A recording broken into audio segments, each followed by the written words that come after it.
Hello viewer, नमस्कार। भारतीय इतिहास के कुछ विषय जो क्लास 12 का भाग 3 है, उसका पहला चैप्टर इस वीडियो के माध्यम से हम लोग पूरा करेंगे। तो स्टार्ट करते हैं आज का चैप्टर नंबर 1, जिसका नाम है, पहला चैप्टर का नाम है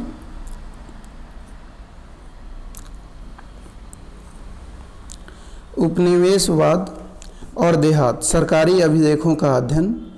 इसमें हम लोग हर एक लाइन को पढ़ेंगे और समझने की कोशिश करेंगे। तो स्टार्ट करते हैं आज का। आपको पता होगा कि क्लास 12 में 3 बुकें चलती है, पार्ट 1, पार्ट 2 और पार्ट 3। तो पार्ट 3 मॉडर्न इंडिया का हिस्सा है और ये काफ़ी इम्पोर्टेंट माना जाता है। तो पहले हम इसी को कंप्लीट करेंगे, जिसका पहला चैप्टर इस वीडियो के माध्यम से हम लोग पूरा करने वाले हैं। तो इस अध्याय में हम क्या पढ़ने वाले हैं? कहा गया है कि इस अध्याय में आप यह देखेंगे कि औपनिवेशिक शासन का अर्थ उन लोगों के लिए क्या था जो देहात में रहते थे। इस अध्याय के माध्यम से आप बंगाल के ज़मींदारों से मिलेंगे, उन राजमहल की पहाड़ियों की यात्रा से जहां पहाड़िया और संथाल लोग रहते थे, और फिर वहां से दक्कन की ओर आगे बढ़ेंगे। आप यह देखेंगे कि ईस्ट इंडिया कंपनी ने देहात में अपना राज कैसे स्थापित किया था, अपनी राजस्व नीतियों को कैसे कार्यान्वित किया था, भिन्न भिन्न वर्गों के लोगों के लिए इन नीतियों का क्या मतलब था, और उन्होंने रोज़मर्रा की ज़िंदगी को कैसे बदल दिया था, इसको भी हम जानेंगे। राज्य यानी सरकार द्वारा लागू किए गए कानूनों कि जनसाधारण के लिए जनसाधारण के लिए अनेक परिणाम होते थे। वे कुछ हद तक यह निर्धारित करते हैं कि उन कानून के परिणाम स्वरूप कौन पहले से अधिक धनवान बनते हैं और कौन गरीब हो जाते हैं। किसे नई ज़मीन मिल जाती है और कौन अपनी उस ज़मीन को खो बैठता है जिस पर वह रहता है और गुजर बसर करता था। किसानों को जब पैसे की ज़रूरत पड़ती है तब वे कहाँ और किसके पास जाते हैं। आप यह भी देखेंगे कि लोग कानूनों का पालन करने के लिए मजबूर होते हुए भी ऐसे कानून का विरोध करने से भी नहीं हिचकते थे जिसे वे अन्यायपूर्ण समझते थे। ऐसा करते समय लोग यह भी स्पष्ट करने का प्रयत्न करते थे कि कानून किस प्रकार लागू किए जाने चाहिए, और इस प्रकार वे उनके परिणामों में कुछ फेरबदल कर देते थे। आप उन स्रोतों के बारे में भी जान पाएंगे जो हमें इन इतिहासों के बारे में बताते हैं, साथ ही इन समस्याओं के बारे में भी जो इतिहासकारों के सामने इस संबंध में पत्र पत्रिकाओं तथा सर्वेक्षकों एवं यात्रियों द्वारा छोड़े गए विवरणों और जांच आयोगों द्वारा प्रस्तुत की गई रिपोर्टों के बारे में भी पढ़ेंगे। यहाँ पे एक फिगर है, आप देख सकते हैं, कपास गांव से मंडी ले जा रहे हैं। यह चित्र 20 अप्रैल 1861 के लंदन न्यूज़ में प्रकाशित हुआ है। तो इस चित्र को आप देख सकते हैं। अब हमें जानना है बंगाल और वहाँ के ज़मींदार के बारे में। तो कहा गया, जैसा कि आप जानते हैं, औपनिवेशिक शासन सर्वप्रथम बंगाल में स्थापित किया गया था। यही वह प्रांत था जहाँ पर सबसे पहले ग्रामीण समाज को पुनर्व्यवस्थित करने और भूमि संबंधी अधिकारों की नई व्यवस्था तथा एक नई राजस्व प्रणाली स्थापित करने के प्रयत्न किए गए थे। आइए यह देखें कि कंपनी शासन के प्रारंभिक वर्षों में बंगाल में क्या हुआ था। वर्धमान में की गई नीलामी की एक घटना। सन 1797 में वर्धमान, आज के वर्धमान में एक नीलामी की गई। यह एक बड़ी सार्वजनिक घटना थी। वर्धमान के राजा द्वारा धारित अनेक महाल यानी भू संपदाएँ बेचे जा रहे थे। सन 1793 में इस्तमरारी बंदोबस्त लागू हो गया था। ईस्ट इंडिया कंपनी ने राजस्व की राशि निश्चित कर दी थी। जो प्रत्येक जमींदार को अदा करनी होती थी। जो जमींदार अपनी निश्चित राशि नहीं चुका पाते थे, उनसे राजस्व वसूली करने के लिए उनकी संपदाएं नीलाम कर दी जाती थीं। चूँकि वर्धमान के राजा पर राजस्व की बड़ी भारी रकम बकाया थी, इसलिए उसकी संपदा नीलाम की जाने वाली थी। नीलामी में बोली लगाने के लिए अनेक खरीदार आए थे और संपदाएं महाल सबसे उच्च बोली लगाने वाले को बेच दी गई। लेकिन कलेक्टर को तुरंत ही इस सारी कहानी में एक अजीब पेच दिखाई दे गया। उसे जानने में आया कि उनमें से अनेक खरीदार राजा के अपने ही नौकर या एजेंट थे और उन्होंने राजा की ओर से ही ज़मीनों को खरीदा था। नीलामी में 95% से अधिक बिक्री फर्जी थी। वैसे तो राजा की ज़मीनें खुले तौर पर बेच दी गई थी, पर उनकी ज़मींदारी का नियंत्रण उसी के हाथ में रहा था। राजा कंपनी को राजस्व क्यों नहीं अदा कर पाया था, नीलामी में खरीदार कौन थे, यह कहानी उस समय पूर्वी भारत के ग्रामीण क्षेत्रों में क्या हो रहा था, इसके बारे में हमें क्या बताती है। अब दूसरा पॉइंट है अदा न किए गए राजस्व की समस्या। अकेले वर्धमान राज की ज़मीनें ही ऐसी संपदाएं नहीं थी जो 18वीं शताब्दी के अंतिम वर्षों में बेची गई थी। इस समरारी बंदोबस्त लागू किए जाने के बाद 75% से अधिक जमींदारियां हस्तांतरित कर दी गई थीं। ब्रिटिश अधिकारी यह आशा करते थे कि इस समरारी बंदोबस्त लागू किए जाने से वे सभी समस्याएं हल हो जाएंगी जो बंगाल की विजय के समय से ही उनके समक्ष उपस्थित रही थी। 1770 के दशक तक आते आते बंगाल की ग्रामीण अर्थव्यवस्था संकट के दौर से गुजरने लगी थी, क्योंकि बार बार अकाल पड़ रहे थे और खेती की पैदावार घटती जा रही थी। अधिकारी लोग ऐसा सोचते थे कि खेती, व्यापार और राज्य के राजस्व संसाधन सब तभी विकसित किए जा सकेंगे जब कृषि में निवेश को प्रोत्साहन दिया जाएगा, और ऐसा तभी किया जा सकेगा जब संपत्ति के अधिकार प्राप्त कर लिए जाएंगे और राजस्व मांग की दरों को स्थायी रूप से तय कर दिया जाएगा। यदि राज्य की राजस्व मांग अस्थायी रूप से निर्धारित कर दी गई तो कंपनी राजस्व की नियमित प्राप्ति की आशा कर सकेगी और उद्यमकर्ता भी अपनी पूंजी निवेश से एक निश्चित लाभ कमाने की उम्मीद रख सकेंगे, क्योंकि राज्य अपने दावे में वृद्धि करके लाभ की राशि नहीं छीन सकेगा। अधिकारियों को यह आशा थी कि इस प्रक्रिया से छोटे किसान, यौमन और धनी भूस्वामियों का एक ऐसा वर्ग उत्पन्न हो जाएगा जिसके पास कृषि में सुधार करने के लिए पूंजी और उद्यम दोनों होंगे। उन्हें यह भी उम्मीद थी कि ब्रिटिश शासन से पालन पोषण और प्रोत्साहन पाकर यह वर्ग कंपनी के प्रति वफादार बना रहेगा। लेकिन समस्या यह पता लगाने की थी कि वे कौन से व्यक्ति हैं जो कृषि में सुधार करने के साथ साथ राज्य को निर्धारित राजस्व अदा करने का ठेका दे सकेंगे। कंपनी के अधिकारियों के बीच परस्पर लंबे वाद विवाद के बाद बंगाल के राजाओं और तालुकदारों के साथ इस्तमरारी बंदोबस्त लागू किया गया। अब उन्हें जमींदारों के रूप में वर्गीकृत किया गया और उन्हें सदा के लिए एक निश्चित राजस्व मांग को अदा करना था। इस परिभाषा के अनुसार जमींदार गांव में भूस्वामी नहीं था, बल्कि वह राज्य का राजस्व समाहर्ता यानी संग्राहक मात्र था।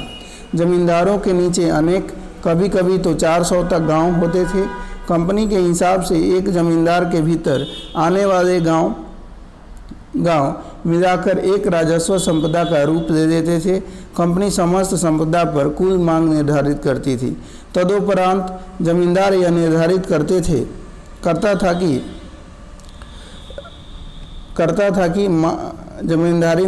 करता था कि भिन्न भिन्न गांवों से राजस्व की कितनी मांग पूरी करनी होगी, और फिर जमींदार उन गांवों से निर्धारित राजस्व राशि इकट्ठा करता था। जमींदार से यह अपेक्षा की जाती थी कि वह कंपनी को नियमित रूप से राजस्व राशि अदा करेगा, और यदि वह ऐसा नहीं करेगा तो उसकी संपदा नीलाम की जाएगी। राजस्व राशि के भुगतान में जमींदार चूक करते थे। कंपनी के अधिकारियों का यह सोचना था कि राजस्व मांग निर्धारित किए जाने से जमींदारों में सुरक्षा का भाव उत्पन्न होगा और वे अपने निवेश पर प्रतिफल प्राप्त की आशा से प्रेरित होकर अपनी संपदाओं में सुधार करने के लिए प्रोत्साहित होंगे। किंतु स्तंभरारी बंदोबस्त के बाद कुछ प्रारंभिक दशकों में जमींदार अपनी राजस्व मांग को अदा करने में बराबर कोताही करते रहे, जिसके परिणाम स्वरूप राजस्व की बकाया रकमें बढ़ती गईं। जमींदार की असफलता के कई कारण थे। पहला, प्रारंभिक मांगें बहुत ऊंची थी, क्योंकि ऐसा महसूस किया गया था कि यदि मांग को आने वाले संपूर्ण समय के लिए निर्धारित किया जा रहा है तो आगे चलकर कीमतों में बढ़ोतरी होने और खेती का विस्तार होने से आय में वृद्धि हो जाने पर भी कंपनी उस वृद्धि में अपने हिस्से का दावा कभी नहीं कर सकेगी। इस प्रत्याशित हानि को कम से कम स्तर पर रखने के लिए कंपनी ने राजस्व मांग को ऊंचे स्तर पर रखा और इसके लिए दलील दी कि ज्यों-ज्यों कृषि के उत्पादन में वृद्धि होती जाएगी और कीमतें बढ़ती जाएंगी, जमींदारों का बोझ धीरे धीरे कम होता जाएगा। दूसरा कारण, यह ऊंची मांग 1790 के दशक में लागू की गई थी, जब कृषि की उपज की कीमतें नीची थी, जिससे रैयत किसानों के लिए जमींदार को उनकी देय राशियां चुकाना मुश्किल था। जब जमींदार स्वयं किसानों से राजस्व इकट्ठा नहीं कर सकता था तो वह आगे कंपनी को अपनी निर्धारित राजस्व राशि कैसे अदा कर सकता था। तीसरा, राजस्व आसमान था। फसल अच्छी हो या खराब, राजस्व का ठीक समय पर भुगतान जरूरी था। वस्तुतः सूर्यास्त विधि कानून के अनुसार यदि निश्चित तारीख को सूर्य अस्त होने तक भुगतान नहीं आता था तो जमींदारी को नीलाम किया जा सकता था। चौथा, स्तंभरारी बंदोबस्त में प्रारंभ में जमींदार की शक्ति को रैयत से राजस्व इकट्ठा करने और अपनी जमींदारी का प्रबंध करने तक ही सीमित कर दिया था। कंपनी जमींदारों को पूरा महत्व तो देती थी, पर वह उन्हें नियंत्रित तथा विनियमित करना, उनकी सत्ता को अपने वश में रखना और उनकी स्वायत्तता को सीमित करना भी चाहती थी।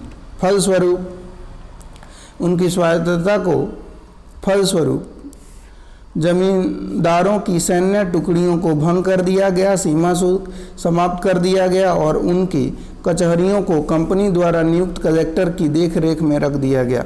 जमींदारों से स्थानीय न्याय और स्थानीय पुलिस की व्यवस्था करने की शक्ति छीन ली गई। समय के साथ साथ कलेक्टर का कार्यालय सत्ता के एक वैकल्पिक केंद्र के रूप में उभर आया और जमींदार के अधिकार को पूरी तरह सीमित एवं प्रतिबंधित कर दिया गया। एक मामले में तो यहाँ तक हुआ कि जब राजा राजस्व का भुगतान नहीं कर सका तो एक कंपनी अधिकारी को तुरंत इस स्पष्ट अनुदेश के साथ उसकी जमींदारी में भेज दिया गया कि जिले का पूरा कार्यभार अपने हाथों में ले दो और राजा तथा उसके अधिकारियों के संपूर्ण प्रभाव और प्राधिकार को खत्म कर देने के लिए सर्वाधिक प्रभावशाली कदम उठाओ। राजस्व इकट्ठा करने के समय जमींदार का एक अधिकारी, जिसे आमतौर पर अमला कहते थे, गांव में आता था, लेकिन राजस्व संग्रहण पर एक परिवार्षिक समस्या थी। कभी कभी तो खराब फसल और नीची कीमतों के कारण किसान के लिए अपनी देय राशियों का भुगतान करना बहुत कठिन हो जाता था और कभी कभी ऐसा भी होता था कि रैयत जानबूझकर भुगतान में देरी कर देते थे।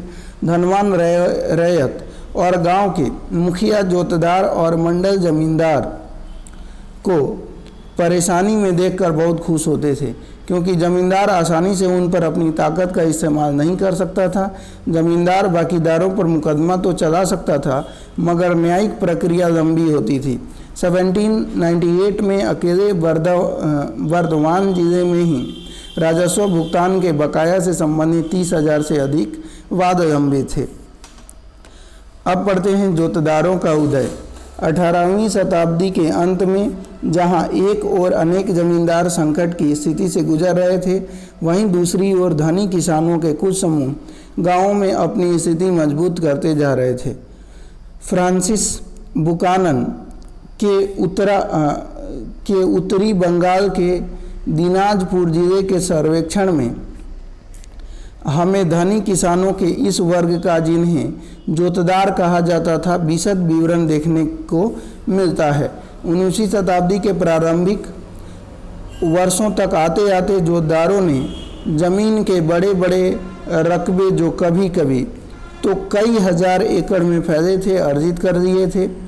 स्थानीय व्यापार और साहूकार के कारोबार पर भी उनका नियंत्रण था और इस प्रकार वे उस क्षेत्र के गरीब काश्तकारों पर व्यापक शक्ति का प्रयोग करते थे। उनकी ज़मीन का काफ़ी बड़ा भाग बटाईदारों, अधियारों या बर्गादारों के माध्यम से जोता जाता था, जो खुद अपने हल लाते थे, खेत में मेहनत करते थे और फसल के बाद उपज का आधा हिस्सा जोतदारों को दे देते थे। गांव में जोतदारों की शक्ति जमींदारों की ताकत की अपेक्षा अधिक प्रभावशाली होती थी। जमींदार के विपरीत जो शहरी इलाकों में रहते थे, जोतदार गांव में ही रहते थे और गरीब ग्रामवासियों के काफ़ी बड़े वर्ग पर सीधे अपने नियंत्रण का प्रयोग करते थे। जमींदारों द्वारा गांव की जमा लगान को बढ़ाने के लिए किए जाने वाले प्रयत्नों का वे घोर प्रतिरोध करते थे। जमींदारी अधिकारियों को अपने कर्तव्यों का पालन करने से रोकते थे। जो रैयत उन पर निर्भर रहते थे, उन्हें वे अपने पक्ष में एकजुट रखते थे और जमींदार का राजस्व के भुगतान में जानबूझकर देरी करा देते थे। सच तो यह है कि जब राजस्व का भुगतान न किए जाने पर जमींदारी नीलाम किया जाता था, तो अक्सर जोतदार ही उन जमीनों को खरीद लेते थे। उत्तरी बंगाल में जोतदार सबसे अधिक शक्तिशाली थे। हालांकि धनी किसान और गांव के मुखिया लोग भी बंगाल के अन्य भागों में देहाती इलाकों में प्रभावशाली बनकर उभर रहे थे। कुछ जगहों पर उन्हें हवलदार कहा जाता था और कुछ अन्य स्थानों पर वे गाटीदार या मंडल कहलाते थे। उनके उदय से जमींदारों के अधिकार का कमजोर पड़ना अवश्यंभावी था। जमींदार की ओर से प्रतिरोध। किंतु ग्रामीणों में जमींदारों की सत्ता समाप्त नहीं हुई। राजस्व की अत्यधिक मांग और अपनी भू संपदा की संभावित नीलामी की समस्या से निपटने के लिए जमींदारों ने इन दबावों से उबरने के रास्ते निकाल दिए। नए संदर्भों में नई रणनीति बना दी गई। फर्जी बिक्री एक ऐसी ही तरकीब थी। इसमें कई तरह के हथकंडे अपनाए जाते थे। वर्धमान के राजा ने पहले तो अपनी जमींदारी का कुछ हिस्सा अपनी माता को दे दिया, क्योंकि कंपनी ने यह निर्णय ले रखा था कि स्त्रियों की संपत्ति को नहीं छीना जाएगा। फिर दूसरे कदम के तौर पर उसके एजेंटों ने नीलामी की प्रक्रिया में जोड़ तोड़ किया। कंपनी की राजस्व मांग को जानबूझकर रोक दिया गया और भुगतान न की गई। बकाया राशि बढ़ती गई। जब भू संपदा का कुछ हिस्सा नीलाम किया गया तो जमींदार के आदमियों ने ही अन्य खरीदारों के मुकाबले ऊंची ऊंची बोलियां लगाकर संपत्ति को खरीद लिया। आगे चलकर उन्होंने खरीद की राशि को अदा करने से इनकार कर दिया। इसलिए उस भू संपदा को फिर से बेचना पड़ा। एक बार फिर जमींदार के एजेंटों ने ही उसे खरीद लिया और फिर एक बार खरीद की रकम नहीं अदा की गई और इसलिए एक बार फिर नीलामी करनी पड़ी। यह प्रक्रिया बार बार दोहराई जाती रही और अंततोगत्वा राज और नीलामी के समय बोली लगाने वाले थक गए। जब किसी ने भी बोली नहीं लगाई तो उस संपदा को नीची कीमत पर फिर जमींदार को ही बेचना पड़ा। जमींदार कभी भी राजस्व की पूरी मांग नहीं अदा करता था। इस प्रकार कंपनी कभी कभार ही किसी मामले में इकट्ठे हुई बकाया राजस्व की राशियों को वसूल कर पाती थी। ऐसे सौदे बड़े पैमाने पर हुए। सन 1793 से 1801 के बीच बंगाल की 4 बड़ी जमींदारियों ने, जिनमें वर्धमान की जमींदारी भी एक थी, अनेक बेनामी खरीदारियां की, जिनसे कुल मिलाकर 30 लाख रुपये की प्राप्ति हुई। नीलामियों में की गई कुल बिक्रियों में से 15% सौदे नकली थे। जमींदार लोग और भी कई तरीकों से अपनी जमींदारी को छीनने से बचा लेते थे। जब कोई बाहरी व्यक्ति नीलामी से कोई ज़मीन खरीद लेते थे तब उन्हें हर मामले में उनका कब्जा नहीं मिलता था। कभी कभी तो पुराने जमींदार के लठियाल नए खरीदार के लोगों को मार पीट कर भगा देते थे, और कभी कभी तो ऐसे भी होता था कि पुराने रैयत बाहरी लोगों को यानी नए खरीदार के लोगों को ज़मीन में घुसने ही नहीं देते थे।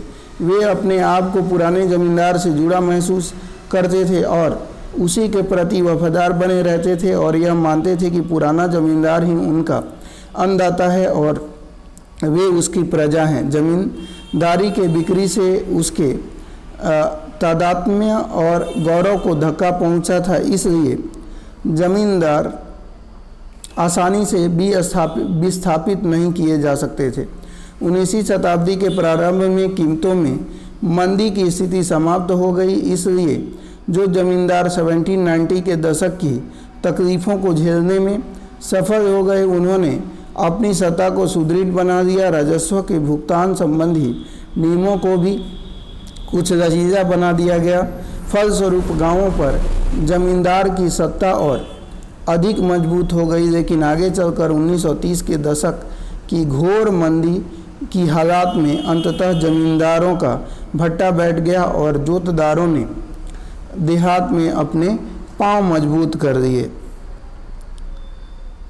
5वीं रिपोर्ट, हम जिन परिवर्तनों पर चर्चा कर रहे हैं उनमें से बहुत से परिवर्तनों का विस्तृत विवरण एक रिपोर्ट में दिया गया है जो सन 1813 में ब्रिटिश संसद में पेश की गई थी। यह उन रिपोर्टों में से 5वीं रिपोर्ट थी जो भारत में ईस्ट इंडिया कंपनी के प्रशासन तथा क्रियाकलापों के विषय में तैयार की गई थी। अक्सर 5वीं रिपोर्ट के नाम से उल्लिखित यह रिपोर्ट 1002 पृष्ठों में थी। इसके 800 से अधिक पृष्ठ परिशिष्टों के थे, जिनमें जमींदारों और रैयतों की अर्जियां, भिन्न भिन्न जिलों के कलेक्टरों की रिपोर्ट, राजस्व विवरणियों से संबंधित सांख्यिकीय तालिकाएं और अधिकारियों द्वारा बंगाल और मद्रास के राजस्व तथा न्यायिक प्रशासन पर लिखित टिप्पणियां शामिल की गई थीं। कंपनी ने 1760 के दशक के मध्य में जब से बंगाल में अपने आप को स्थापित किया था, तभी से इंग्लैंड में उसकी क्रियाकलापों पर बारीकियों से नज़र रखी जाने लगी थी और उन पर चर्चा की जाती थी। ब्रिटेन में बहुत से ऐसे समूह भी थे जो भारत तथा चीन के साथ व्यापार पर ईस्ट इंडिया कंपनी के एकाधिकार का विरोध करते थे। वे चाहते थे कि उस शाही फरमान को रद्द कर दिया जाए जिसके तहत इस कंपनी को यह अधिकार दिया गया था। ऐसे निजी व्यापारियों की संख्या बढ़ती जा रही थी जो भारत के साथ होने वाले व्यापार में हिस्सा लेना चाहते थे, और ब्रिटेन के उद्योगपति ब्रिटिश विनिर्माताओं के लिए भारत का बाजार खुलवाने के लिए उत्सुक थे।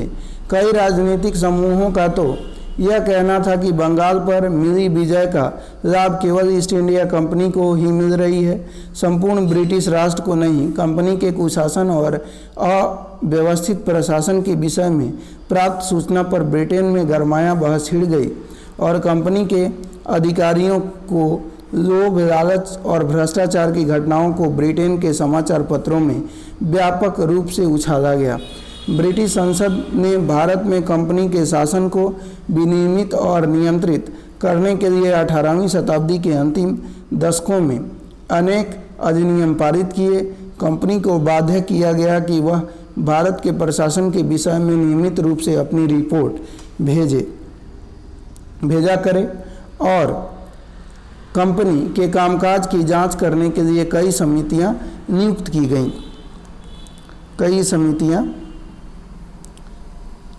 गई।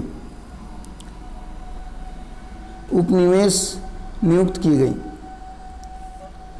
पांचवी रिपोर्ट एक ऐसी रिपोर्ट है जो एक प्रवर समिति द्वारा तैयार की गई थी। यह रिपोर्ट भारत में ईस्ट इंडिया कंपनी के शासन के स्वरूप पर ब्रिटिश संसद में गंभीर वाद विवाद के आधार पर बनी।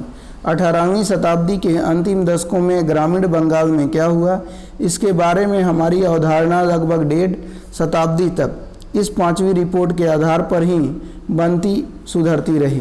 पांचवी रिपोर्ट में उपलब्ध साक्ष्य बहुमूल्य हैं, लेकिन ऐसी की सरकारी रिपोर्ट को सुविधापूर्वक पढ़ना और समझना चाहिए।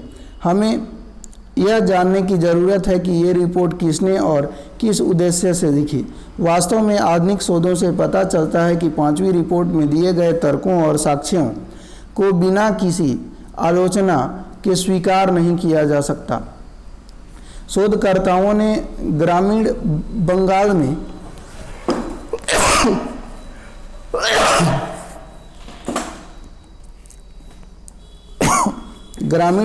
में औपनिवेशिक शासन के बारे में लिखने के लिए बंगाल के अनेक जमींदारों के अभिलेखों तथा जिलों के स्थानीय अभिलेखों की सावधानीपूर्वक जांच की है।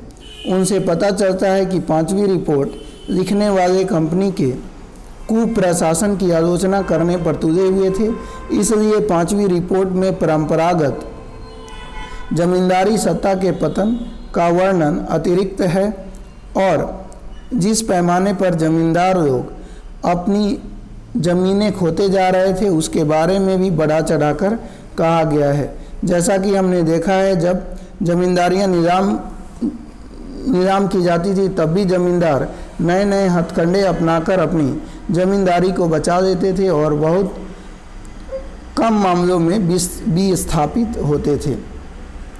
अब ये रिपोर्ट अगर पढ़ना होगा तो ये आप इसको पॉज करके रिपोर्ट पढ़ सकते हैं। आगे हम लोग बढ़ते हैं। आगे कहा गया कि कुदाल और हल। आइए अब हम अपना ध्यान बंगाल की गीली ज़मीनों से हटकर अंचलों और अस्थायी कृषि के क्षेत्र से हटाकर झूम कृषि के क्षेत्र पर केंद्रित करें। आप उन परिवर्तनों को देखेंगे जो कृषक अर्थव्यवस्था की सीमाओं के बाहर की ओर विस्तार होने से आए, जिसे राजमहल की पहाड़ियों के इलाकों में स्थित जंगल और चारागाह उस अर्थव्यवस्था में समा गए। आप यह भी देखेंगे कि इन परिवर्तनों के कारण इस क्षेत्र के भीतर तरह तरह के झगड़े झंझट कैसे उत्पन्न हुए। राजमहल की पहाड़ियों में 19वीं शताब्दी के प्रारंभिक वर्षों में बुकानन ने राजमहल की पहाड़ियों का दौरा किया था। उसके वर्णन के अनुसार ये पहाड़ियाँ अभेद लगती थीं। यह एक ऐसा खतरनाक इलाका था जहाँ बहुत कम यात्री जाने की हिम्मत करते थे। बुकानन जहाँ कहीं पे भी गया वहाँ उसने निवासियों के व्यवहार को शत्रुतापूर्ण पाया।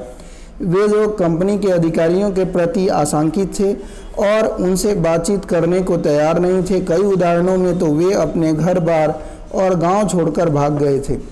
ये पहाड़ी लोग कौन थे? वे बुकानन के दौरे के प्रति इतने आशंकित क्यों थे?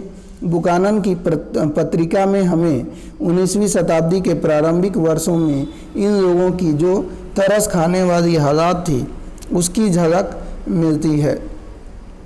उन स्थानों के बारे में उसने डायरी लिखी थी जहाँ जहाँ उसने भ्रमण किया था, लोगों से मुलाकात की थी और उनके रीति रिवाजों को देखा था। यह पत्रिका हमारे मस्तिष्क में अनेक प्रश्न खड़ी करती है, किंतु यह हमेशा हमें उत्तर देने में सहायक नहीं होती है। उसकी यह डायरी समय के केवल एक क्षण विशेष के बारे में ही बतलाती है, लोगों तथा स्थानों के लंबे इतिहास के बारे में नहीं बतलाती। ऐसे लंबे इतिहास के लिए इतिहासकारों को अन्य रिकॉर्डों की ओर मुड़ना होगा। यदि हम 18वीं शताब्दी के परवर्ती दशकों के राजस्व अभिलेखों पर दृष्टिपात करें तो हम जान लेंगे कि इन पहाड़ी लोगों को पहाड़िया क्यों कहा जाता था। वे राजमहल की पहाड़ियों के इर्द गिर्द रहा करते थे। वे जंगल की उपज ऊपर से अपनी गुजर बसर करते थे और झूम खेती किया करते थे। झूम कैसी खेती किया करते थे? वे जंगलों के छोटे से हिस्सों में झाड़ियों को काटकर और घास फूस को जलाकर जमीन साफ कर देते थे और राख की पोटाश से उपजाऊ बनी जमीन पर ये पहाड़िया लोग अपने खाने के लिए तरह तरह की दालें और ज्वार बाजरा उगा देते थे। वे अपने कुदाल से ज़मीन को थोड़ा खुरच देते थे, कुछ वर्षों तक उसे साफ की गई ज़मीन में खेती करते और फिर उसे कुछ वर्षों के लिए परती छोड़कर नए इलाकों में चले जाते थे, जिससे कि उस ज़मीन में खोई हुई उर्वरता फिर से बहाल हो सके। उन जंगलों से पहाड़िया लोग खाने के लिए महुआ के फूल इकट्ठे करते थे, बेचने के लिए रेशम के कोया और राल और काठ कोयला बनाने के लिए लकड़ियाँ इकट्ठा करते थे। पेड़ों के नीचे जो छोटे छोटे पौधे उगाते थे या परती ज़मीन पर जो घास फूस की हरी चादर सी बिछ जाती थी, वह पशुओं के लिए चरागाह बन जाती थी। अब इसको आप पॉज करके पढ़ सकते हैं। आगे हम लोग बढ़ते हैं। शिकारियों, झूम खेती करने वालों, खाद बटोरने वालों, काठ कोयला बनाने वालों, रेशम के कीड़े पालने वालों के रूप में पहाड़िया लोगों की जिंदगी इस प्रकार जंगल से घनिष्ठ रूप से जुड़ी हुई थी। वे इमली के पेड़ों के बीच बनी अपनी झोपड़ियों में रहते थे और आम के पेड़ों की छांव में आराम करते थे। वे पूरे प्रदेश को अपनी निजी भूमि मानते थे और यह भूमि उनकी पहचान और जीवन का आधार थी। वे बाहरी लोगों के प्रवेश का प्रतिरोध करते थे। उनके मुखिया लोग अपने समूह में एकता बनाए रखते थे, आपसी लड़ाई झगड़े निपटा देते थे और अन्य जनजातियों तथा मैदानी लोगों के साथ लड़ाई छिड़ने पर अपने जनजाति का नेतृत्व करते थे। इन पहाड़ियों को अपना मूलाधार बनाकर पहाड़िया लोग बराबर उन मैदानों पर आक्रमण करते रहते थे जहां किसान एक स्थान पर बसकर अपनी खेती बाड़ी किया करते थे। पहाड़ियों द्वारा ये आक्रमण ज़्यादातर अपने आप को विशेष रूप से अभाव या अकाल के वर्षों में जीवित रखने के लिए किए जाते थे। साथ ही ये हमले मैदानों में बसे हुए समुदायों पर अपनी ताकत दिखलाने का भी एक तरीका था। इसके अलावा अनेक आक्रमण बाहरी लोगों के साथ अपने राजनीतिक संबंध बनाने के लिए भी किए जाते थे। मैदानों में रहने वाले जमींदारों को अक्सर इन पहाड़ी मुखियाओं को नियमित रूप से खिराज देकर उनसे शांति खरीदनी पड़ती थी। इसी प्रकार व्यापारी लोग भी इन पहाड़ियों द्वारा नियंत्रित रास्तों का इस्तेमाल करने की अनुमति प्राप्त करने हेतु उन्हें कुछ पथकर दिया करते थे। जब ऐसा पथकर पहाड़िया मुखियाओं को मिल जाता था तो वे व्यापारियों की रक्षा करते थे और यह भी आश्वासन देते थे कि कोई भी उनके माल को नहीं लूटेगा। इस प्रकार कुछ दे देकर की गई शांति संधि अधिक लंबे समय तक नहीं चली। यह 18वीं शताब्दी के अंतिम दशकों में उस समय भंग हो गई जब स्थिर खेती के क्षेत्र में सीमाएं आक्रामक रीति से पूर्वी भारत में बढ़ाई जाने लगी।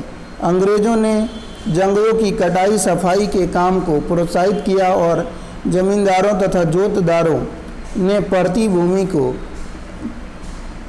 धान के खेतों में बदल दिया। अंग्रेज़ों के लिए अस्थायी कृषि का विस्तार आवश्यक था क्योंकि उसे राजस्व के स्रोत में वृद्धि हो सकती थी, निर्यात के लिए फसल पैदा हो सकती थी और एक अस्थायी सुव्यवस्थित समाज की स्थापना हो सकती थी। वे जंगलों को उजाड़ मानते थे और वनवासियों को असभ्य, बर्बर, उपद्रवी और क्रूर समझते थे जिन पर शासन करना उनके लिए कठिन था। इसलिए उन्होंने यही महसूस किया कि जंगलों का सफाया करके वहां अस्थायी कृषि स्थापित करनी होगी और जंगली लोगों को पालतू या सभ्य बनाना होगा, उनसे शिकार का काम छुड़वाना होगा और खेती का धंधा अपनाने के लिए उन्हें राजी करना होगा। ज्यों-ज्यों अस्थायी कृषि का विस्तार होता गया, जंगलों तथा चारागाहों का क्षेत्र संकुचित होता गया। इससे पहाड़ी लोगों तथा अस्थायी खेतिहरों के बीच झगड़ा तेज हो गया। पहाड़ी लोग पहले से अधिक नियमित रूप से बसे हुए गांवों पर हमला बोलने लगे और ग्रामवासियों से अनाज और पशु छीन झपट कर ले जाने लगे। औपनिवेशिक अधिकारियों ने उत्तेजित होकर इन पहाड़ियों पर काबू की भरसक कोशिश की, परंतु उनके लिए ऐसा करना आसान नहीं था। 1770 के दशक में ब्रिटिश अधिकारियों ने इन पहाड़ियों को निर्मूल कर देने की क्रूर नीति अपना ली और उनका शिकार और संहार करने लगे। तदोपरांत 1780 के दशक में भागलपुर के कलेक्टर ऑगस्टस क्लीलैंड ने शांति स्थापना की नीति प्रस्तावित की, जिसके अनुसार पहाड़िया मुखियाओं को एक वार्षिक भत्ता दिया जाना था और बदले में उन्हें अपने आदमियों का चाल चलन ठीक रखने की जिम्मेदारी लेनी थी। उनसे यह भी आशा की गई थी कि वे अपनी बस्तियों में व्यवस्था बनाए रखेंगे और अपने लोगों को अनुशासन में रखेंगे। लेकिन बहुत से पहाड़िया मुखियाओं ने भत्ता देने से मना कर दिया। जिन्होंने इसे स्वीकार किया उनमें से अधिकांश अपने समुदाय में अपनी सत्ता खो बैठे। औपनिवेशिक सरकार ने वेतनभोगी बन जाने से उन्हें अधीनस्थ कर्मचारी या वैतनिक मुखिया माना जाने लगा। जब शांति स्थापना के लिए अभियान चल रहे थे, तभी पहाड़िया लोग अपने आप को शत्रुतापूर्ण सैन्य बलों से बचाने के लिए और बाहरी लोगों से लड़ाई चालू रखने के लिए पहाड़ों के भीतरी भागों में चले गए। इसलिए जब 1810-11 के सर्दियों में बुकानन ने इस क्षेत्र की यात्रा की थी, तो यह स्वाभाविक ही था कि पहाड़िया लोग बुकानन को संदेह और अविश्वास की दृष्टि से देखते। शांति स्थापना के अभियानों के अनुभव और क्रूरतापूर्ण दमन की यादों के कारण उनके मन में यह धारणा बन गई थी कि उनके इलाके में ब्रिटिश लोगों की घुसपैठ का क्या असर होने वाला है। उन्हें ऐसा प्रतीत होता था कि प्रत्येक गोरा आदमी एक ऐसा शक्ति का प्रतिनिधित्व कर रहा है जो उनसे उनके जंगल और ज़मीन छीनकर उनकी जीवन शैली और जीवित रहने के साधनों को नष्ट करने पर उतारू है। वस्तुतः इन्हीं दिनों उन्हें एक नए खतरे की सूचना मिलने लगी और वह था संथाल लोगों का आगमन। संथाल लोग वहाँ के जंगलों का सफाया करते हुए, इमारती लकड़ी को काटते हुए, ज़मीन जोतते हुए और चावल तथा कपास उगाते हुए उस इलाकों में बड़ी संख्या में घुसे चले आ रहे थे। चूँकि संथाल बासिंदों ने निचली पहाड़ियों पर अपना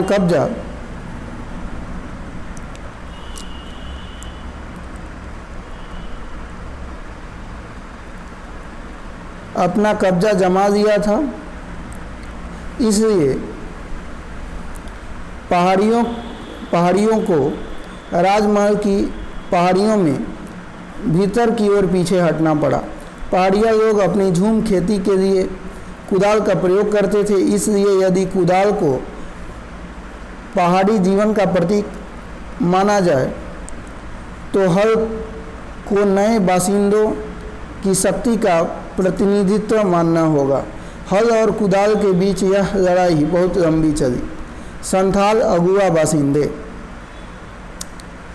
सन 1810 के अंत में बुकानन ने गंजूरिया पहाड़, जो कि राजमहल श्रृंखलाओं का एक भाग था, को पार किया और आगे की चट्टानी प्रदेश के बीच से निकलकर वह एक गांव में पहुंच गया। वैसे तो यह एक पुराना गांव था, पर उसके आसपास की ज़मीनें खेती करने के लिए अभी अभी साफ की गई थी। वहाँ के भूदृश्य को देखकर उसे पता चला कि मानव श्रम के समुचित प्रयोग से उस क्षेत्र की तो काया ही पलट गई है। उसने लिखा, गंजूरिया में अभी अभी काफ़ी जुताई की गई है, जिसे यह पता चलता है कि इसे कितना शानदार इलाके में बदला जा सकता है। मैं सोचता हूँ कि इसकी सुंदरता और समृद्धि विश्व के किसी भी क्षेत्र जैसा विकसित की जा सकती है। यहाँ की ज़मीन अलबत्ता चट्टानी है, लेकिन बहुत ही ज़्यादा बढ़िया है। बुकानन ने उतना बढ़िया तंबाकू और सरसों और कहीं नहीं देखी। पूछने पर उसे पता चला कि वहाँ संथालों ने कृषि क्षेत्र की सीमाएं काफ़ी बढ़ा दी थी। वे इस इलाके में 1800 के आसपास आए थे। उन्होंने वहाँ रहने वाले पहाड़ी लोगों को नीचे के ढालों पर भगा दिया, जंगलों का सफाया किया और फिर वहाँ बस गए। संथाल लोग राजमहल की पहाड़ियों में कैसे पहुँचे? संथाल 1780 के दशक के आसपास बंगाल में आने लगे थे। जमींदार लोग खेती के लिए नई भूमि तैयार करने और खेती का विस्तार करने के लिए उन्हें भाड़े पर रखते थे और ब्रिटिश अधिकारियों ने उन्हें जंगल महालों में बसने का निमंत्रण दिया। जब ब्रिटिश लोग पहाड़ियों को अपने बस में करके अस्थायी कृषि के लिए एक स्थान पर बसाने में असफल रहे तो उनका ध्यान संथालों की ओर गया। पहाड़िया लोग जंगल काटने के लिए हल को हाथ लगाने को तैयार नहीं थे और अब भी उपद्रवी व्यवहार करते थे, जबकि इसके विपरीत संथाल आदर्श बासिंदे प्रतीत हुए, क्योंकि उन्हें जंगलों का सफाया करने में कोई हिचक नहीं थी और वे भूमि को पूरी ताकत लगाकर जोतते थे। संथालों को जमीनें देकर राजमहल की तलहटी में बसने के लिए तैयार कर दिया गया। 1832 तक जमीन के एक काफ़ी बड़े इलाके को दामिन इको के रूप में सीमांकित कर दिया गया। इसे संथालों की भूमि घोषित कर दिया गया। उन्हें इस इलाकों के भीतर रहना था, हल चलाकर खेती करनी थी और अस्थायी किसान बनना था। संथालों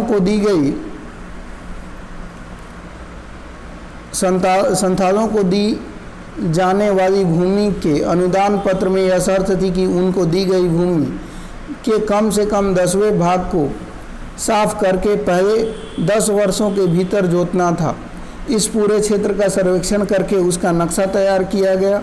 इसके चारों ओर खंभे गाड़कर इसकी परिसीमा निर्धारित कर दी गई और इसे मैदानी इलाकों के अस्थायी कृषकों की दुनिया से और पहाड़िया लोगों की पहाड़ियों से अलग कर दिया गया।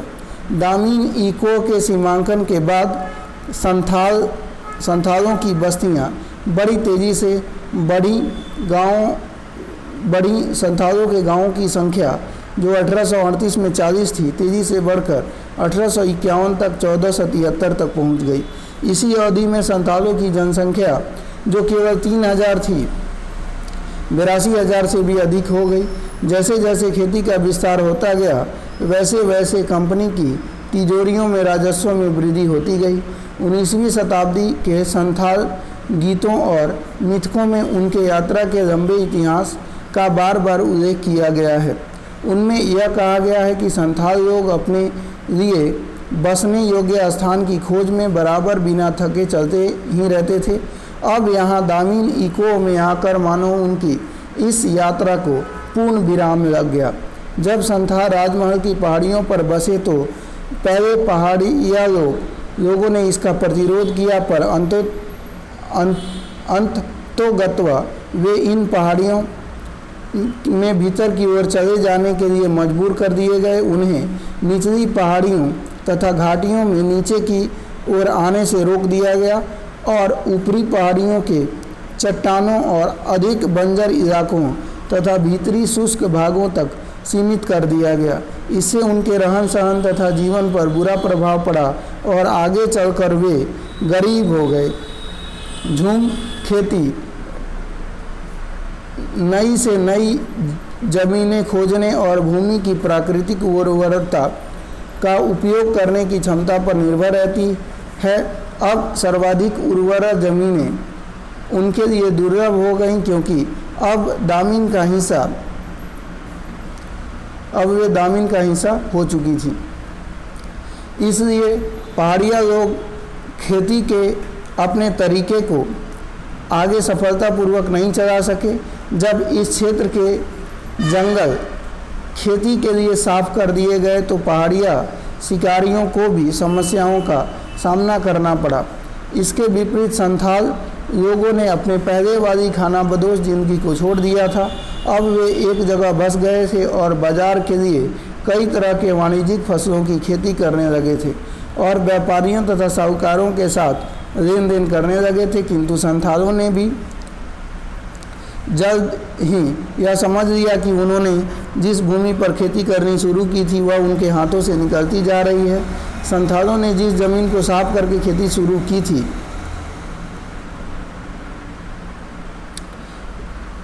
की थी उस पर सरकार भारी कर लगा रही थी। साहूकार, जिन्हें दीकू कहा जाता था, लोग बहुत ऊंची दर पर ब्याज लगा रहे थे और कर्ज अदा न किए जाने की सूरत में ज़मीन पर ही कब्जा कर रहे थे और ज़मींदार लोग दामीन इलाके पर अपने नियंत्रण का दावा कर रहे थे। 1850 के दशक तक संथाल लोग यह महसूस करने लगे थे कि अपने लिए एक आदर्श संसार का निर्माण करने के लिए जहां उनका अपना शासन हो, जमींदारों, साहूकारों और औपनिवेशिक राज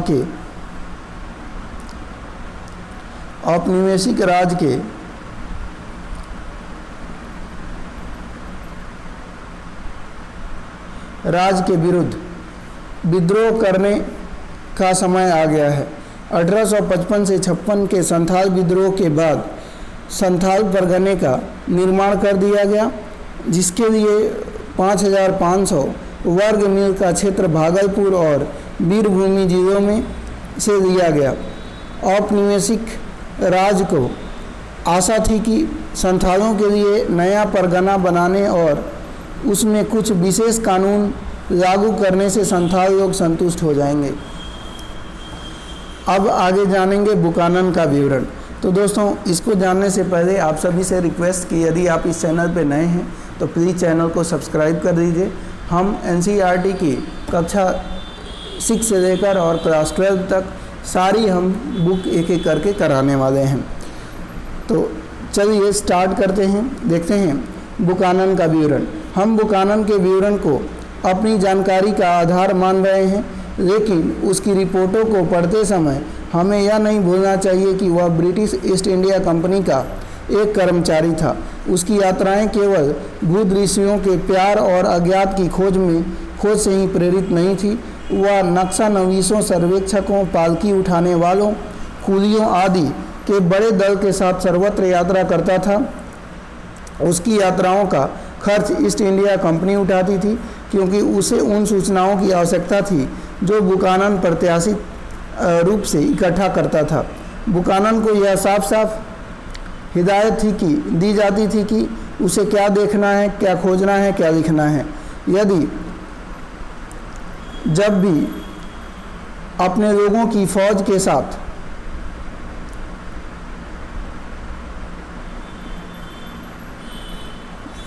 साथ किसी गांव में आता तो उसे तत्काल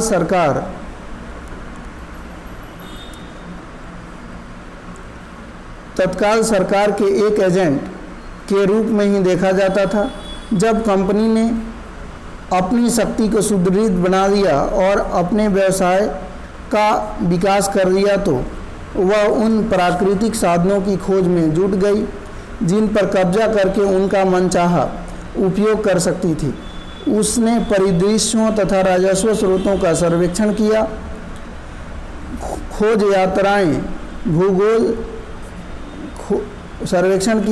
यात्राएं आयोजित की और जानकारी इकट्ठा करने के लिए अपने भूवैज्ञानिकों, भूगोलवेताओं, वनस्पति विज्ञान और चिकित्सकों को भेजा। निसंदेह असाधारण प्रेक्षण शक्ति का धनी बुकानन ऐसा ही एक व्यक्ति था।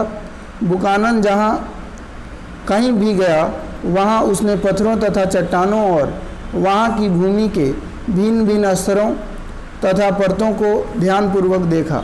उसने वाणिज्यिक दृष्टि से मूल्यवान पत्थरों तथा खनिजों को खोजने की कोशिश की।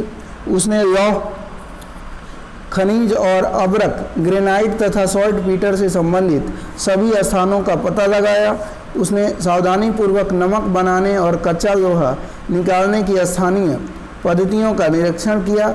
जब बुकानन किसी भूदृश्य के बारे में लिखता था तो वह अक्सर इतना ही नहीं लिखता था कि उसने क्या देखा है और भूदृश्य कैसा था, बल्कि वह यह भी लिखता था कि उसमें फेरबदल करके उसे अधिक उत्पादक कैसे बनाया जा सकता है। वहाँ कौन सी फसलें बोई जा सकती हैं, कौन से पेड़ काटे जा सकते हैं और कौन सी उगाए जा सकते हैं। और हमें यह भी याद रखना होगा कि उसकी सूक्ष्म दृष्टि और प्राथमिकताएं स्थानीय निवासियों से भिन्न होती थीं। क्या आवश्यक है, इस बारे में उसका आकलन कंपनी के वाणिज्यिक सरोकारों और प्रगति के संबंध में आधुनिक पाश्चात्य विचारधारा से निर्धारित होता था। वह अनिवार्य रूप से वनवासियों की जीवन शैली का आलोचक था और यह महसूस करता था कि वनों को कृषि भूमि में बदलना ही होगा। बम्बई का दक्कन। आप पढ़ चुके हैं कि औपनिवेशिक बंगाल के किसानों और जमींदारों और राजमहल की पहाड़िया और संथाल लोगों के जीवन में किस प्रकार परिवर्तन आ रहा था। आइए अब पश्चिम भारत और परवर्ती अवधि पर दृष्टिपात करें और पता लगाएं कि बम्बई दक्कन के देहाती क्षेत्र में क्या हो रहा था। ऐसे परिवर्तनों का पता लगाने का एक तरीका है वहाँ के किसान विद्रोह पर ध्यान केंद्रित करना। ऐसे नाजुक दौर में विद्रोही अपना गुस्सा और प्रकोपनमाद दिखलाते हैं। वे जिसे अन्याय और अपने दुख दर्द का कारण समझते हैं उनके खिलाफ आवाज़ बुलंद करते हैं।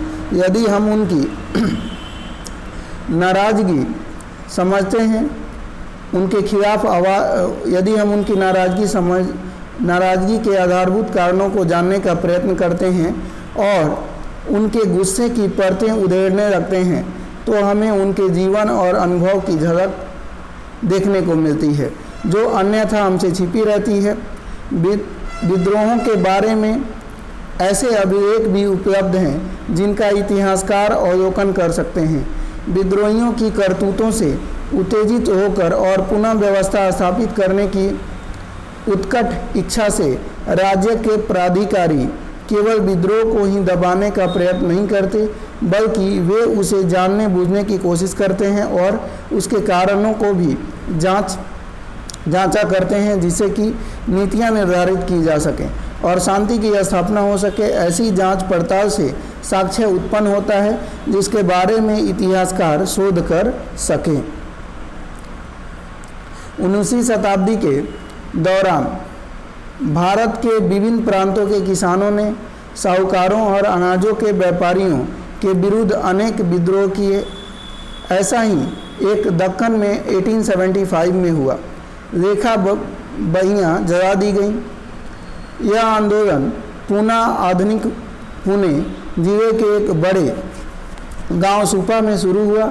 सुपा एक विपणन केंद्र मंडी था जहां अनेक व्यापारी और साहूकार रहते थे। 12 मई 1875 को आसपास के ग्रामीण इलाकों के रैयत किसान इकट्ठे हो गए।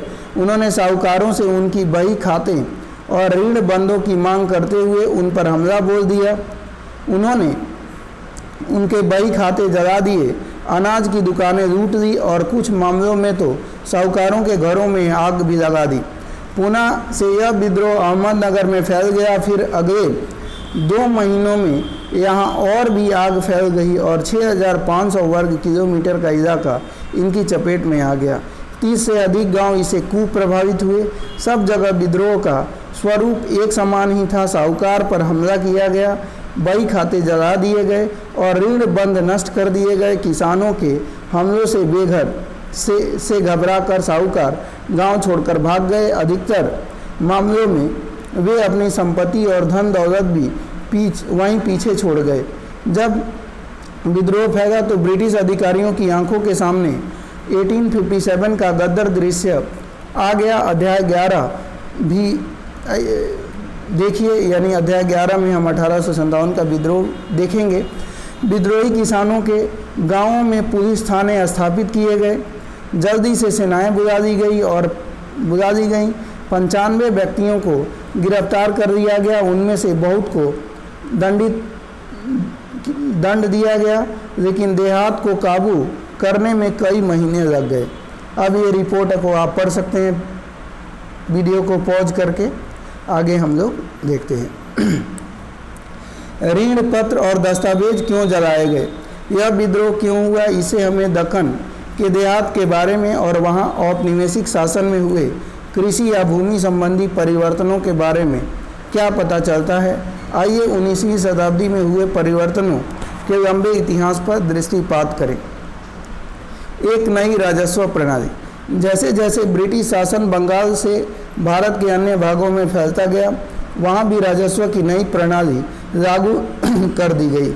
इस समरारी बंदोबस्त को बंगाल से बाहर बिरदे ही लागू किया गया। ऐसा क्यों किया गया? इसका एक कारण तो यह था कि 1810 के बाद खेती की कीमतें बढ़ गई, जिससे उपज के मूल्य में वृद्धि हुई और बंगाल के जमींदारों की आमदनी में इजाफा हो गया। चूँकि राजस्व की मांग इस समरारी बंदोबस्त के तहत तय की गई थी, इसलिए औपनिवेशिक सरकार इस बढ़ी हुई आय में अपने हिस्से का कोई दावा नहीं कर सकती थी।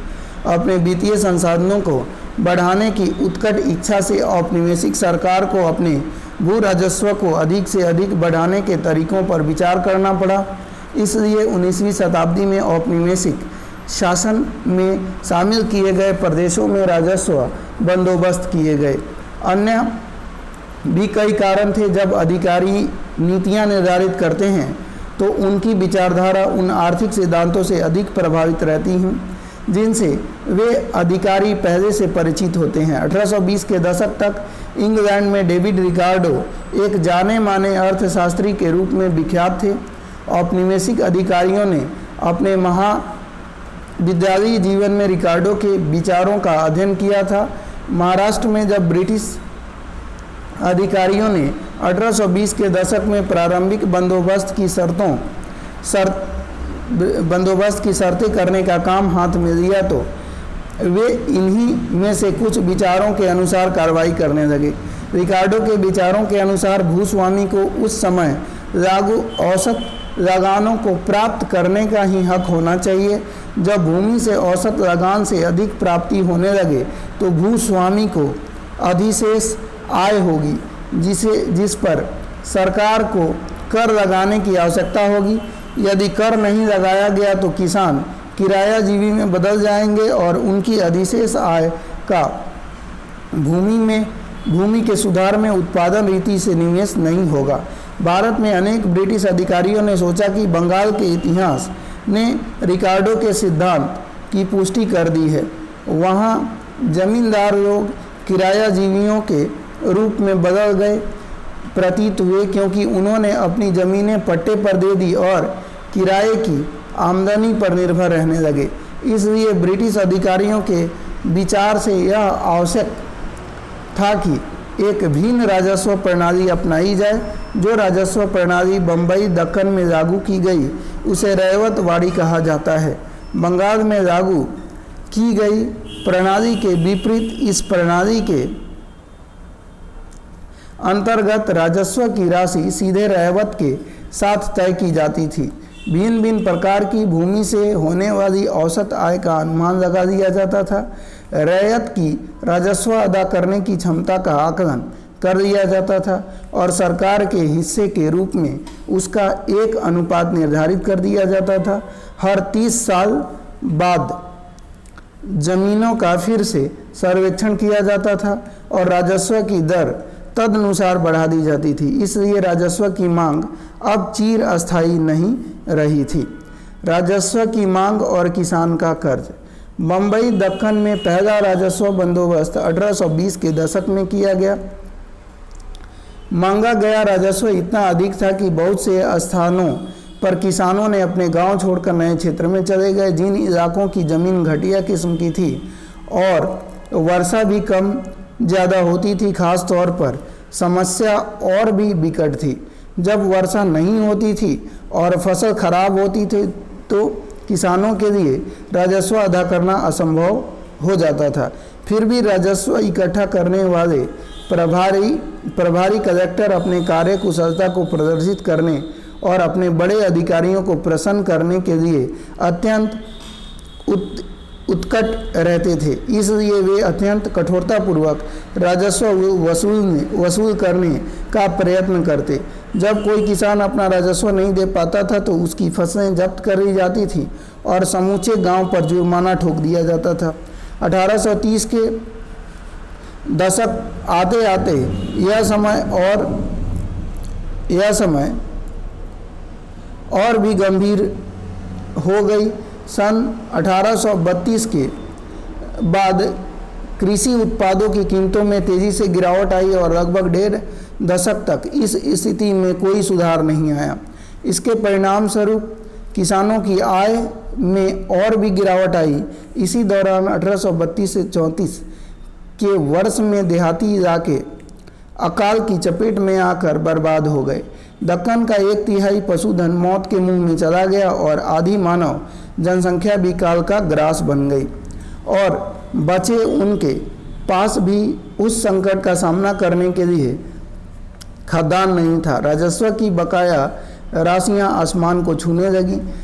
ऐसे समय में किसान लोग कैसे जीवित रहें, उन्होंने राजस्व कैसे अदा किया, अपनी ज़रूरतों की चीज़ों को कैसे जुटाया, अपने हल बैल कैसे खरीदे अथवा बच्चों की शादियां कैसे की, यह सब करने के लिए पैसा उधार देने के अलावा उनके पास और कोई चारा नहीं था। ऋणदाता से पैसा उधार लेकर ही राजस्व चुकाया जा सकता था, लेकिन यदि रैयत ने एक बार ऋण ले लिया तो उसे वापस करना उसके लिए कठिन हो गया। कर्ज बढ़ता गया, उधार की राशियां बकाया रहती गईं और ऋणदाता पर किसानों की निर्भरता बढ़ती गई और स्थिति यहाँ तक बिगड़ गई कि किसानों को अपनी रोज़मर्रा की ज़रूरतों को खरीदने और अपने उत्पादन के खर्च को पूरा करने के लिए भी कर्जे लेने पड़ते थे। 1840 के दशक तक अधिकारियों को भी इस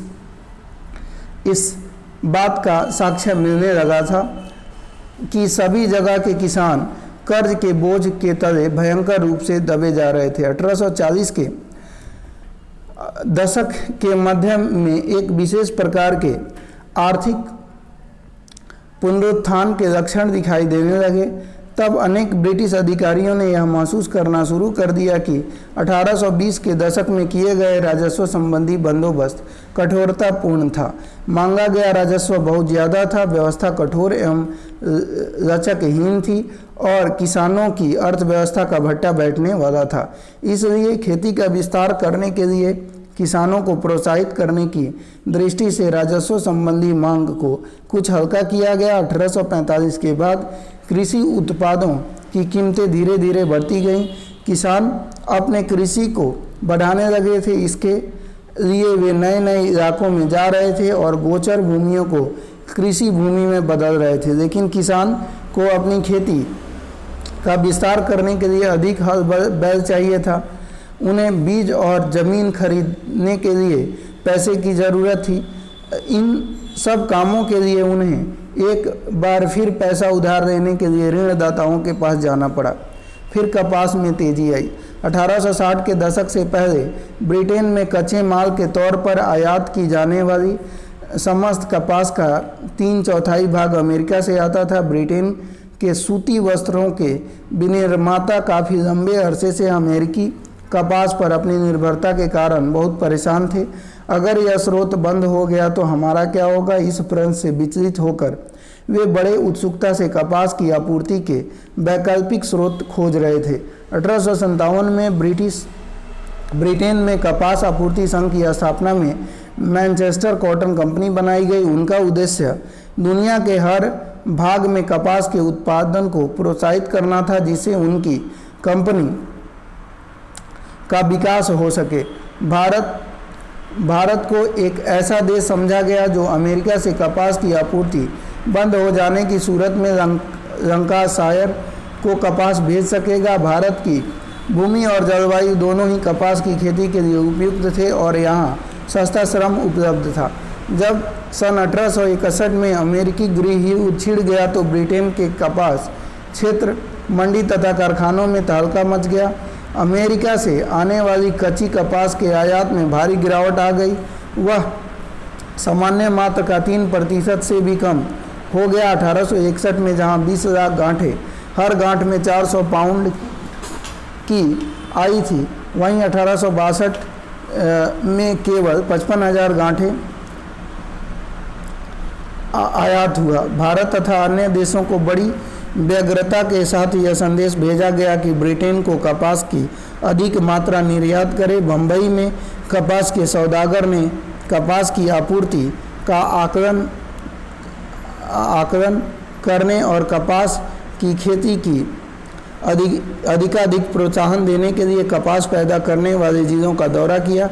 जब कपास की कीमतों में उछाल आया तो बम्बई के कपास निर्यातकों ने ब्रिटेन की मांग को पूरा करने के लिए अधिक से अधिक कपास खरीदने का प्रयत्न किया। इसके लिए उन्होंने शहरी साहूकारों को अधिक से अधिक अग्रिम राशियां दी ताकि वे भी आगे उन ग्रामीण ऋणदाताओं को जिन्होंने उपज को उपलब्ध कराने का वचन दिया है अधिकाधिक मात्रा में राशि उधार दे सकें। जब बाजार में तेजी आता है तो ऋण आसानी से दिया जाता है, क्योंकि ऋणदाता अपनी उधार दी गई राशियों की वसूली के बारे में अधिक आश्वस्त महसूस करते हैं। इन बातों का दक्कन के देहाती इलाकों में काफ़ी असर हुआ। दक्कन के गांवों के रैयत को अचानक असीमित ऋण उपलब्ध होने लगा। उन्हें कपास उगाई जाने वाले प्रत्येक एकड़ के लिए 100 रुपया अग्रिम राशि दी जाने लगी। साहूकार भी दीर्घावधिक ऋण देने के लिए एक कदम तैयार थे। जब अमेरिका में संकट स्थिति बनी रही तो बम्बई दक्कन में कपास का उत्पादन बढ़ता गया। 1860 से 64 के दौरान कपास उगाने वाले एकड़ों की संख्या दोगुनी हो गई। 1862 तक यह स्थिति आई कि ब्रिटेन में जितना भी कपास का आयात होता था उसका 90% भाग अकेले भारत से जाता था। लेकिन इन तेजी के वर्षों में सभी कपास उत्पादकों को समृद्धि प्राप्त नहीं हो सकी। कुछ धनी किसानों को लाभ तो अवश्य हुआ, लेकिन अधिकांश किसान कर्ज के बोझ से और अधिक दब गए। ऋण का स्रोत सूख गया। जिन दिनों कपास के व्यापार में तेजी रही, भारत के कपास व्यापारी अमेरिका को अस्थायी रूप से विस्थापित करके कच्ची कपास के विश्व बाजार को अपने कब्जे में करने के सपने देखने लगे। 1861 में बॉम्बे गजट के संपादन ने पूछा, दास राज्यों संयुक्त राज्य अमेरिका को विस्थापित करके लंकाशायर को कपास का एकमात्र आपूर्तिकर्ता बनने से भारत को कौन रोक सकता है। लेकिन 1865 तक ऐसे सपने आने बंद हो गए। जब अमेरिका में गृह युद्ध समाप्त हो गया तो वहाँ कपास का उत्पादन फिर से चालू हो गया और ब्रिटेन के भारतीय कपास के निर्यात में गिरावट आती चली गई।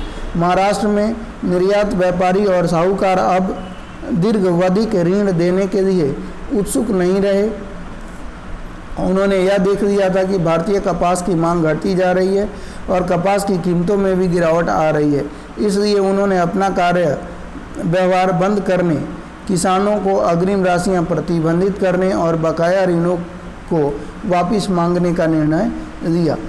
एक ओर तो ऋण का स्रोत सूख गया और दूसरी ओर राजस्व की मांग बढ़ा दी गई। जैसा कि हमने ऊपर पढ़ा है, पहला राजस्व बंदोबस्त 1820 और 1830 के दशक में किया गया था।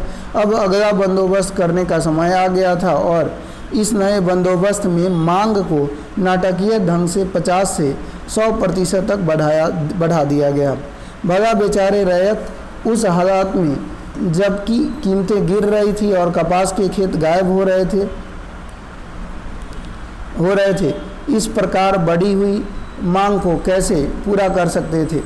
इसलिए उन्हें एक बार फिर ऋणदाता की शरण में जाना पड़ा, लेकिन ऋणदाता ने अब की बार ऋण देने से इनकार कर दिया। उसे अब रैयत द्वारा ऋण वापस अदा किए जाने की उनकी क्षमता में विश्वास नहीं रहा। अन्याय का अनुभव। ऋणदाता द्वारा ऋण देने से इनकार किए जाने पर रैयत समुदाय को बहुत गुस्सा आया।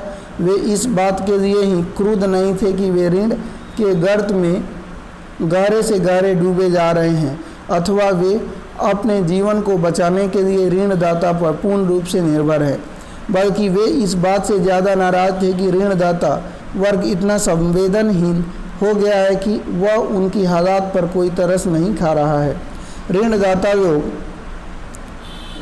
देहात के प्रथागत मानकों यानी रूढ़ि रिवाजों का भी उल्लंघन कर रहे थे।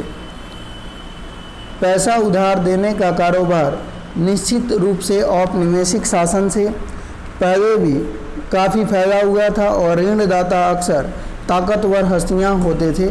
कई प्रकार की प्रथागत मानक ऋणदाता और रैयत के पारस्परिक संबंध पर लागू होते थे और उन्हें विनियमित करते थे। एक सामान्य मानक यह था कि ब्याज मूलधन से अधिक नहीं दिया जा सकता था। इसका प्रयोजन ऋणदाता द्वारा की जाने वाली जबरन वसूली को सीमित करना और यह परिभाषित करना था कि उचित ब्याज क्या होना चाहिए। औपनिवेशिक शासन में इस नियम की धज्जियां उड़ा दी गई।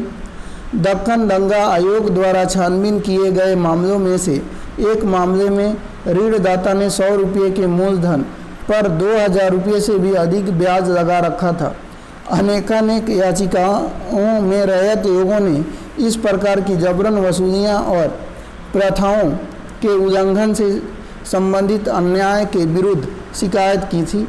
आप ये देख सकते हैं, एक भाड़ा पत्र है, इसको पॉज करके आप पढ़ सकते हैं। रैयत ऋणदाता को कुटिल और धोखेबाज समझने लगे थे। वे ऋणदाताओं के द्वारा खातों में धोखाधड़ी करने और कानून को धत्ता बताने की शिकायतें करते थे। 1859 में अंग्रेजों ने एक परिसीमन कानून पारित किया जिसमें यह कहा गया कि ऋणदाता और रैयत के बीच हस्ताक्षरित ऋण पत्र केवल 3 वर्षों के लिए ही मान्य होगा। इस कानून का उद्देश्य बहुत समय तक ब्याज को संचित होने से रोकना था, किंतु ऋणदाता ने इस कानून को घुमाकर अपने पक्ष में कर दिया और रैयत से हर तीसरे साल एक नया बंध पत्र भरवाने लगा। जब कोई नया बॉन्ड हस्ताक्षरित होता तो न चुकाई गई राशि अर्थात मूलधन उस पर उत्पन्न तथा इकट्ठा हुए संपूर्ण ब्याज का मूलधन के रूप में दर्ज किया जाता और उस पर नए सिरे से ब्याज लगाने लगता। दक्कन दंगा आयोग को प्राप्त हुई याचिकाओं में रैयत लोगों ने यह बताया कि यह प्रक्रिया कैसे काम कर रही थी और किस प्रकार ऋणदाता लोग रैयत को ठगने के लिए तरह तरह के हथकंडे अपनाते थे। जब ऋण चुकाए जाते तो रैयत को उसकी रसीद देने से इनकार कर देते, बंद पत्रों में जाली आंकड़े भर देते थे, किसानों की फसल नीची कीमतों पर ले लेते थे और आखिरकार किसानों की धन संपत्ति पर ही कब्जा कर लेते थे। तरह तरह के दस्तावेजों और बंद पत्रों इस नई अत्याचार पूर्ण प्रणाली के प्रतीक बन गए। पहले ऐसे दस्तावेज बहुत ही कम हुआ करते थे, किंतु ब्रिटिश अधिकारी अनौपचारिक समझौते के आधार पर पुराने ढंग से किए गए लेन देन को संदेह की दृष्टि से देखते थे। उनके विचार से लेन देन की शर्तें संविदाओं, दस्तावेजों और बंधक पत्रों में साफ साफ सुस्पष्ट और सुनिश्चित शब्दों में कही जानी चाहिए और वे भी विधि सम्मत होनी चाहिए। जब तक कि कोई दस्तावेज या संविदा कानून की दृष्टि से परिवर्तनीय नहीं होगा तब तक उसका कोई मूल्य नहीं होगा। समय के साथ किसान यह समझने लगे कि उनके जीवन में जो कुछ भी दुख तकलीफ है वह सब बंद पत्र और दस्तावेजों की इस नई ये कर्ज कैसे बढ़ते गए इसको आप पढ़िएगा, नई व्यवस्था के कारण है। उनसे दस्तावेजों पर हस्ताक्षर करवा दिए जाते और अंगूठे के निशान लगवा दिए जाते थे, पर उन्हें यह नहीं पता चलता कि वास्तव में वे किस पर हस्ताक्षर कर रहे हैं या अंगूठे के निशान लगा रहे हैं। उनके उन खंडों के बारे में कुछ भी पता नहीं होता जो ऋणदाता बंद पत्रों में लिख देते थे। वे तो हर लिखे हुए शब्द से डरने लगे थे, मगर वे लाचार थे क्योंकि जीवित रहने के लिए उन्हें ऋण चाहिए थे और ऋणदाता कानूनी दस्तावेज के बिना ऋण देने को तैयार नहीं थे। दक्कन दंगा आयोग जब विद्रोह दक्कन में फैल गया तो प्रारंभ में बम्बई की सरकार उसे गंभीरतापूर्वक लेने को तैयार नहीं थी। लेकिन भारत सरकार ने, जो कि 1857 की याद से चिंतित थी, बम्बई की सरकार पर दबाव डाला कि वह दंगों के कारणों की छानबीन करने के लिए एक जांच आयोग बैठाए। आयोग ने एक रिपोर्ट तैयार की जो 1878 में ब्रिटिश पार्लियामेंट में पेश की गई। यह रिपोर्ट, जिसे दक्कन दंगा रिपोर्ट कहा जाता है, इतिहासकारों को उन दंगों का अध्ययन करने के लिए आधार सामग्री उपलब्ध कराती है। आयोग ने दंगा पीड़ित जिलों में जांच पड़ताल कराई, रैयत वर्गों, साहूकारों और चश्मदीद गवाहों के बयान लिए, भिन्न भिन्न क्षेत्रों में राजस्व की दरों, कीमतों और ब्याज के बारे में आंकड़े इकट्ठे किए और जिला कलेक्टर द्वारा भेजी गई रिपोर्टों का संकलन किया। ऐसे स्रोत दृष्टिपात करते समय हमें यह भी याद रखना है कि वे सरकारी स्रोत हैं और वे घटनाओं के बारे में सरकारी सरोकार और अर्थ प्रतिबिंबित करते हैं। उदाहरण के लिए दक्कन दंगा आयोग से विशिष्ट रूप से यह जांच करने के लिए कहा गया था कि क्या सरकारी राजस्व की मांग का स्तर विद्रोह का कारण था, और संपूर्ण साक्ष्य प्रस्तुत करने के बाद आयोग ने यह सूचित किया था कि सरकारी मांग किसानों के गुस्से की वजह नहीं थी, इसमें सारा दोष ऋणदाताओं या साहूकारों का ही था। इससे यह बात स्पष्ट होती है कि औपनिवेशिक सरकार यह मानने को कदापि तैयार नहीं थी कि जनता में असंतोष या रोष कभी सरकार की कार्रवाई के कारण उत्पन्न हुआ था। इस प्रकार सरकारी रिपोर्ट इतिहास के पुनर्निर्माण के लिए बहुमूल्य स्रोत सिद्ध होती हैं, लेकिन उन्हें हमेशा सावधानीपूर्वक पढ़ा जाना चाहिए और समाचार पत्रों, गैर सरकारी वृत्तांतों, वैधिक अभिलेखों और यथासंभव मौखिक स्रोतों से संकलित साक्ष्य के साथ उनका मिलान करके उनकी विश्वसनीयता की भी जांच की जानी चाहिए। अब ये देख सकते हैं, एक काव्य रेखा है, इसको आप पॉज करके पढ़ेंगे। और तो यहाँ पे इस तरह से हमने इस पूरे चैप्टर को कंप्लीट कर लिया है। तो उम्मीद है वीडियो पसंद आई होगी। वीडियो पसंद आया हो तो प्लीज़ वीडियो को लाइक कर दीजिएगा। चैनल पे नए हैं तो चैनल को सब्सक्राइब करें। मिलते हैं अगले वीडियो के साथ, तब तक के लिए धन्यवाद। Take care. जय हिंद दोस्तों।